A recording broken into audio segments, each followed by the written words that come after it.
before we cross the Rubicon, before we cross any line, what might aggression, what might attack, what might unhappiness from Beijing look like? Diba? Kasi we're talking about this.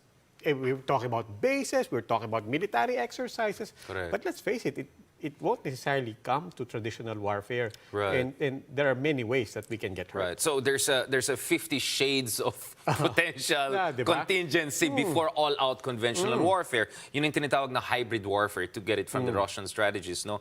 So there could be a full-scale cyber attack against Taiwan and potentially also against Philippines. There could be a partial or full embargo, making it very hard for Taiwan to trade with the rest of the world. May tinatawag din na short, sharp war. You target few Taiwanese military installations but don't go all the way war. So in short, between 1 to 10, peace and war, total war, there's so many options China can do. So ang idea dito is, if the US has more access to bases in the north of Philippines, it can have better preparations, then it can make it harder or costlier for China to do any of those 50 shades of threats I was talking about. So clearly, one big problem for China is a slowing economy. No?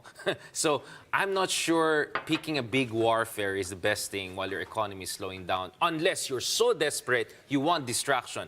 But I don't think China is in such a bad shape whereby they desperate. Kasi yun ang problema sa Russia, di ba? The country is so much in trouble that Putin needed distraction. That's why they went for war. So you don't want the corner beast.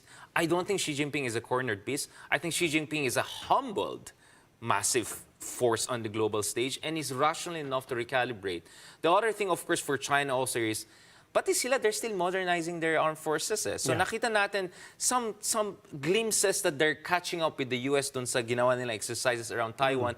But China is an untested military power. The last time they went to conventional warfare, they got humiliated by tiny Vietnam in 1979. So I think the Chinese are rational. In short, the risk appetite of Xi Jinping is much more calibrated than, let's say, Putin.